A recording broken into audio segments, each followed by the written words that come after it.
போர்க்களத்தில் அபிமன்யு. குருக்ஷேத்திரம்.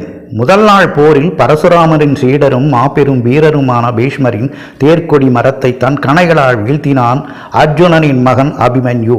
பிறகு சல்லியரையும் கௌரவ சகோதரர்கள் பலரையும் துரியோதனன் மகன் லக்ஷண குமாரனையும் அபிமன்யு தோற்கடித்தான். ஒவ்வொரு நாளும் ஏராளமான படை வீரர்களை வீர சொர்க்கம் அனுப்பி வைத்தான். 11ஆம் நாள் போர். ஜெயத்ரதனுக்கும் அபிமன்யுவுக்கும் நடந்த கடுமையான வாழ்போரில் வாழ் உடைந்து ஜெயத்ரதன் பின்வாங்கி தேரில் ஏறிச் சென்றான். அதை கண்ட சல்லியன் வலிமையான ஈட்டி ஒன்றை எடுத்து அபிமன்யுவை நோக்கி குறிபார்த்து வீசினான். அந்த ஈட்டியை அலட்சியமாக கையில் பிடித்த அபிமன்யு வந்த வேகத்திலேயே திருப்பி வீசினான். ஈட்டி தாக்கி சல்லியனின் தேரோட்டி வீழ்ந்தார். போர்க்களத்தில் அபிமன்யு. குருக்ஷேத்திரம்.